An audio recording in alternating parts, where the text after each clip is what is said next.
Oh, I'm super excited. There it is. Whoa. I've only seen it in photos, never for real. I've been looking for a 39 Ford for a long time. I really wanted a coupe. This is what's called a two-door sedan. I was looking on eBay and I was like, I wonder what it's gonna go for. And I put in a bid, just sort of fishing to find out what the reserve was. And I was like, you're the high bidder. And I thought, oh, well, somebody's gonna way outbid me for this thing. Later on, I get the email, you have won this item. It's like, oh, I didn't even mean to, but I got it. So I've never seen this in person. I've never seen it even run. The guy left me some notes on how to make that happen. And our plan in the episode is to drive the thing 800 miles into Texas from here at Finnegan's place in Georgia. I don't know if it's even gonna make it, but when we get there, we're gonna find an all-new project car for Roadkill. So cool. It has a lot of character. And it's very small inside. Like, we're gonna be bumping elbows the whole time. Yeah. We're gonna get even closer on this trip. This body style's great to drive, though. You know, we've got on Roadkill Garage the 40 Ford four-door and a 41 two-door. And I don't know, they're cool to drive around. It's a great looking car. I don't know anything about flathead Fords. I don't know anything about pre-war stuff. I'm down. Let's road trip. It's basically stock, except for somebody put a Y-block in it. Oh. Yeah. Well, I don't know anything about those either, so. Neither do I. Hopefully don't break down. Open. There it is.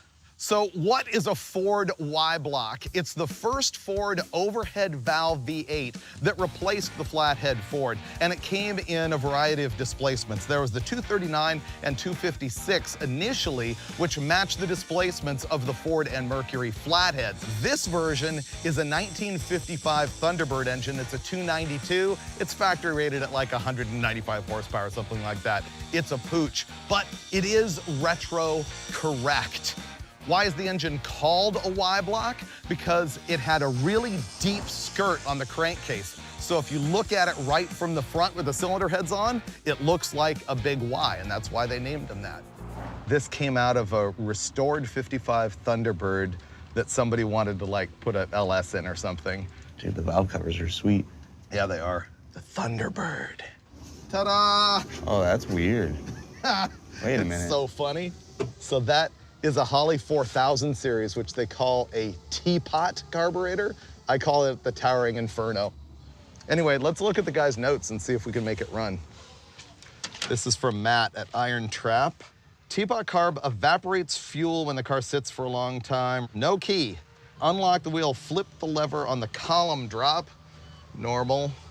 Turn ignition on. Oh, I see. Ready to start it? Whoa! That's incredible. It's road trip ready. I did not see that coming. No misfiring or nothing. Wow, it sounds cool. Yeah, I think she's ready, man. Is anything leaking? Nope. Oh, it's got killer oil pressure. This thing's legit. Wow. Yeah, you can throw the air cleaner on it and we can just go. This is what happens when we don't build it. Pretty much. It sounds really smooth, too. It does. So first of all, why would I want this? Well, you know that I just love hot rodding history. The nostalgia of it really means a lot to me. And let's talk about where this body style sort of fits into that. In the 30s and even into the early 40s, if you were a hot rodder, you were kind of a wiener if you had anything but a roadster. And later on, coupes came in, but they were fenderless like Model A's and 32s, 33s, 34s. By the time we got into the 50s, if you were like 17 or 18 years old, the only cool fat fender was this body style, the 1939 or 1940 Ford. Now, for whatever reason, the 40 was way more popular, but for me personally, the 39 is way better. It's got the fold-out windshield, the killer headlights, the rear taillights are a teardrop instead of a chevron, the dash is better, it's got the banjo steering wheel, it's floor shift, whereas the 40 was a column shift, so I just love this thing.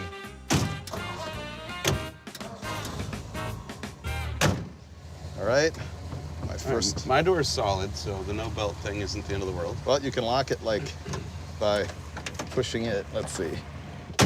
There. Look, the tach goes to 3,500 RPM. That's funny. The clutch comes in way at the top. Here we go. It rides pretty good. Yeah. Yeah, the seat's my biggest concern so far. It's just barely bolted in. I'll for sure break it because I'll forget and I'll lean back there to get something. Yep. This thing's comfy. I like it. I'll feel good with it once the seat's fixed. Right now, I feel like, sketchy. Here's a fun fact. The 1939 Ford was the very first Ford with hydraulic brakes. Ah, is that what they meant by juice brakes? Yes, juice brakes. 40 Ford brakes are a common upgrade for older Fords. So if they weren't hydraulic before, were they friction or what? Like, how did they work? Well, They all levers? brakes are friction, but they had mechanical rods going from the pedal to the corners of the car. Ah, so it's gonna be on the right across the intersection. We're heating in here, so I think you can park in any one of these and you're safe. Still not used to driving this. Off.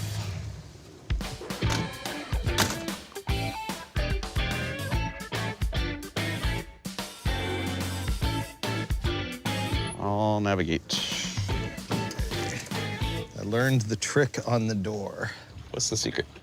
You have to pick it up and slowly push it in. There we go. Doesn't work.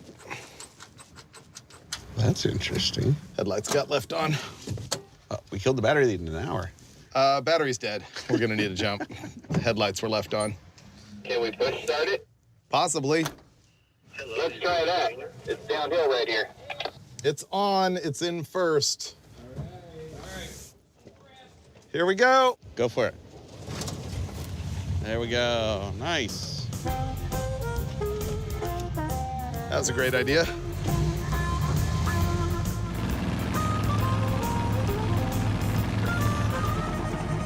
All right, 8 miles, and we're already back at Finnegan's. The seat is only held in with one bolt, and it's just flopping too much for me to be comfortable, and we'd love to have seatbelts in the thing, too. So we're gonna pull the bench out of it, weld some new tabs on, see if we can get some more bolts in it, and hopefully find some seatbelts. That would be nice. That'd be really good. Since the doors don't really want to stay shut. Nah, they don't. That would be great. Yeah, so belt and seat fixing.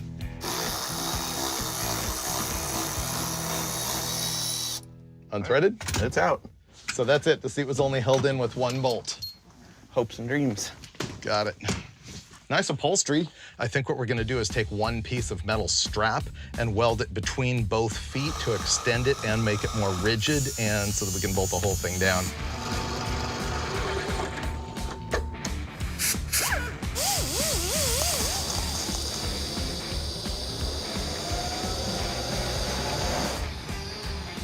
Okay. Okay, Finnegan welded it all up. Okay, now I need to get the front one.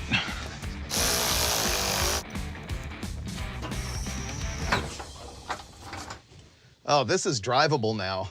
That's just cushion. And your seatbelts? Yeah, we need to adjust the length of that. Call it a day? I could eat. Yeah. Actually, we're not out of here. There's supposed to be a tornado coming, and so we're gonna wait till morning to see what the weather report is, and then maybe get out of here.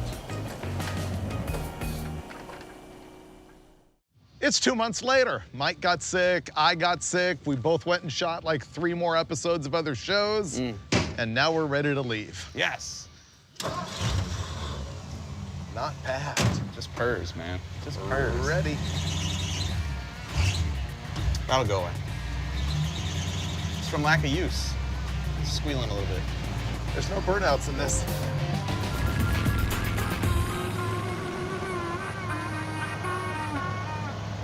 Oh, look, dude. Oh, look, military equipment. All right, we're taking a stop from our road trip to visit Combat Park, where supposedly we can drive tanks and bulldozers. Oh, there's the equipment. Oh, an excavator. Humvees I've driven. Here we That go. thing's got a cannon on it. So does the tank. Tanks tend to. I'm so excited about this. Oh, this is awesome. Oh, this is muddy. Look at all these big kid toys. This is gonna be cool. Look at this, you can drive tanks, heavy equipment, Yeah. Hummers. What's your plan? Smash things? Yeah. Yeah. You know, when we were doing our episode before with the tank, I got to drive over the Prius. So I'm gifting that experience to That's you. right, I was riding shotgun. Yeah. I'd like to drive over a Prius again. You should. Do you have one? No, I don't know if we have a Prius or not. They Oh. must have something. Something. Yeah. We're gonna go run over stuff.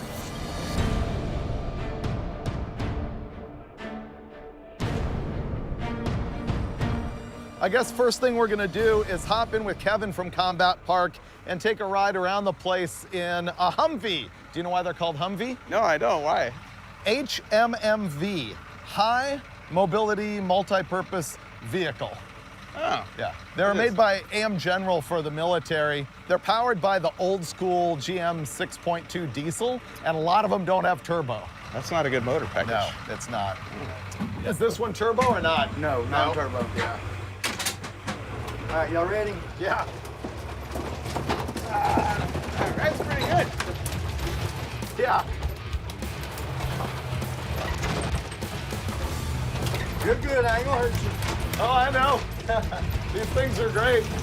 They've got independent suspension front and rear, so they ride really good. Here comes the big hole. Big hole. Hold on. Roll your window up, Dave. Oh!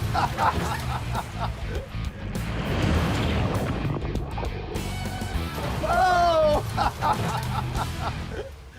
And she died. How does a Hummer die with water? That's weird. That's nice. There we go. I think you hydraulicked it. Yeah, probably so.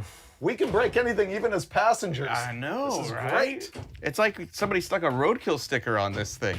We're switching Hummers. This one's not running. How does a Hummer die with water? This is not my fault. I was not driving. I'm pretty sure the motor's full of water and it doesn't want to run anymore. Either way, that was fun. Dave's gonna have muddy feet. I'm gonna die. There we go. We're good. I thought these were indestructible. Apparently it has no snorkel, and so it sucked a bunch of water when we went through the biggest puddle. We're doing good. We're doing good.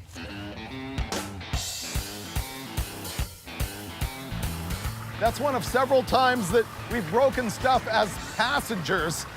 Now Mike's gonna be able to drive this one with no doors, and he doesn't want to get muddy, so I'm probably safe.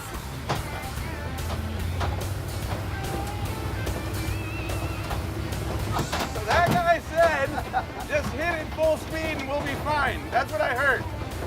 I don't know about full speed. Isn't that what you heard? No. That's what I heard. No.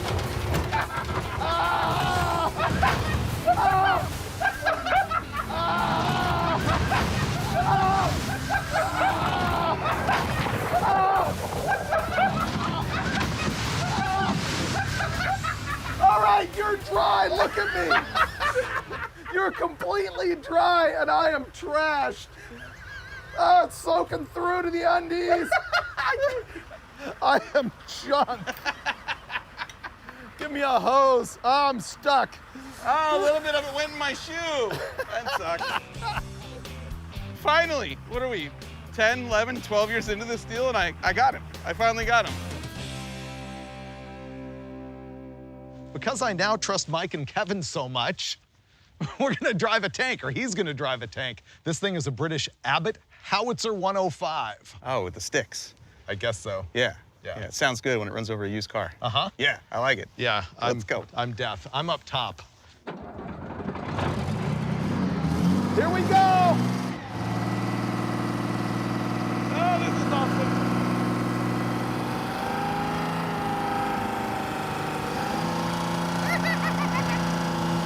It rides really good.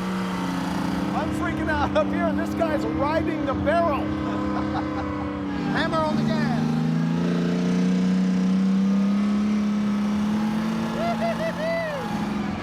All right, you ready? Go, go, go.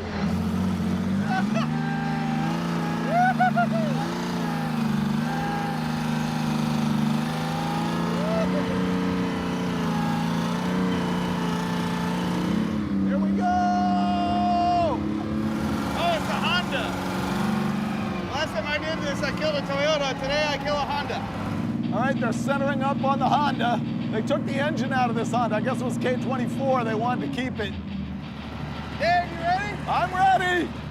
Let's go!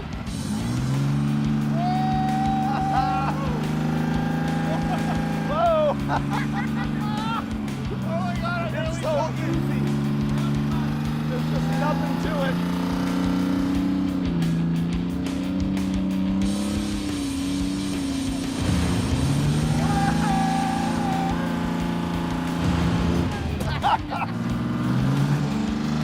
Right there, hold on. Dude, I feel like an Avenger. One more Honda off the road. I couldn't even feel the car, dude. No, not at all. Wow. Okay, that was fun. We're back on the road. It's like an hour drive tonight. Into the darkness, into the hotel, and more 39 Ford tomorrow. I really think someone could restore this. Not us, of course, but somebody. Here's a glimpse into Roadkill after hours. After Mr. Finnegan and I escaped to our luxury suites, the crew was down here laboring in the dark, and Director Brad started looking at the car and was like, huh, there's actually smoke coming out from under the hood. Now, rather than cut his week short and actually let it burn and perhaps even get some iPhone video of it, he opens the hood and the generator is pouring fire out of it. So he disconnects the battery and walks away. I think the problem's actually probably the front bearing. Remember it was screaming last night? We tightened the belt? I think it was probably the bearing. I think the real important thing here is that you should not let any of that distract you from the fact that this is yet another Valentine's Day we are spending together. Yeah! This is my work wife, David. I don't know if you've met him. It's very reliable, very thoughtful, very sensitive. A good substitute for my actual wife at home. I didn't get the flowers in my room this morning. What we did find, though, is the ever lovable. I mean, this means love. When you can find a 12-volt generator at a Napa. First thing we're gonna try and do is get the fan and pulley off. Try. We only have a monkey wrench and a crowbar. Ah, that's tight. This is full-on wrong tool for the job while hotel security is driving by on a golf cart. Oh, got it. Got it. That was a bam. All right, battery's disconnected. Let's remove that sucker. So what we're working on here is a generator. Basically, a generator makes DC power directly. An alternator makes alternating current, and then it has a diode trio that turns it into direct current for using on a car. A generator would have to get much bigger to have enough amperage. Like this one I'm installing, I think is only a 30 amp unit, which is not much. As you know, you can get like a 130 amp alternator or more.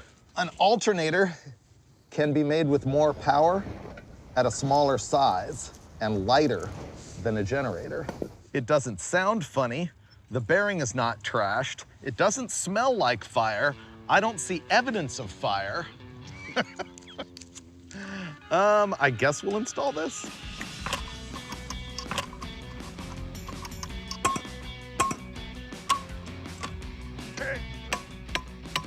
Yeah.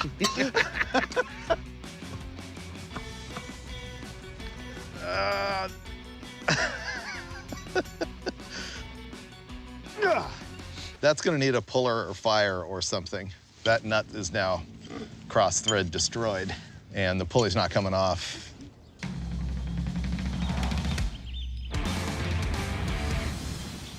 We went and got the actual puller, also known as the bender of pullyer.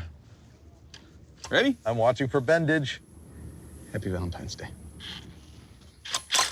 Ah, Look at that. like butter. Look at that.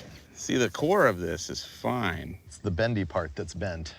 Yeah, it's a little bendy. It was bent before, though. Yeah.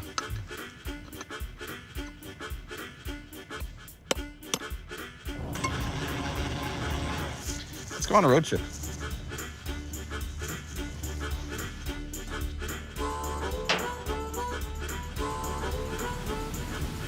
We've got it all hooked up. Do you want to check to see if it's charging? Sure. Okay, go ahead. Can you rev it up?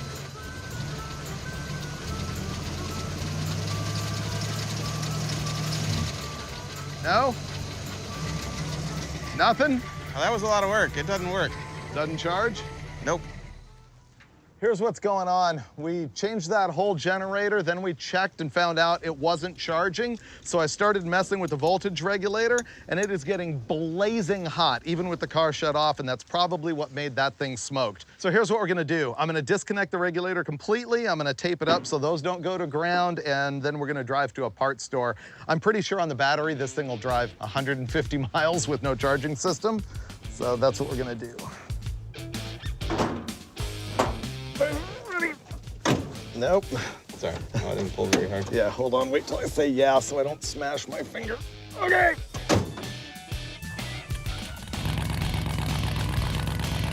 I have parts. Thank you, Durlast. Yep, sounds good. Attach the leads to the A and B terminals. Do not attach the F lead to the F terminal, so that's the field one. Right. Momentarily touch the F lead to the B terminal, then attach the F lead to the F terminal. So you basically give the field one battery before you hook it to the field one. Huh. Whoa. You have to train it on stuff. Yeah. This is a points type voltage regulator, and it's so old school that even I have forgotten how to do this. You have to like train it to know what to do. Okay. I don't know if it's bad. All I know is that it got blazing hot. Top one is on. Okay, let me get the other two screws in. Got it. Hold on, try to find it. I have to polarize the new voltage regulator so it knows what to do. I'm gonna connect the armature and the battery, but not the field. And then what I need to do is touch the field wire to the battery wire for just a moment before I connect it. I suppose that tells the coils in there which direction is which as far as positive and negative. Okay, here comes the training. Boom. And that's it. It sparked like it's supposed to. So I guess that was good. Bingo. All right, ready to test voltage?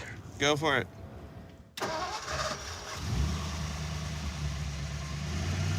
Hey, it's working! It's working! Cool. Yeah. It is working. 12.99. Perfect. What'd you get? Started at 12.2, went all the way up to 12.99 when you shut it off. Nice. Working. So we're ready to go. Yeah. There's only 200 miles per day. It's 4 o'clock. Headlights work now. Ah, we can road trip in the dark. We've proven it. I think we're ready. Got it. The fact that you and I have spent more Valentine's days together than we have with our own wives is not lost on me. So here's something from the heart. I know you talked, I listened, I know you couldn't see, you wanted a rearview mirror. Here you go. This is hideous. This is as good, if not better, than fixing a Hemi. Like the old Reebok pumps. Look at that. I don't like it. I mean, I'm not surprised. It pretty much sucks. What you can see behind you.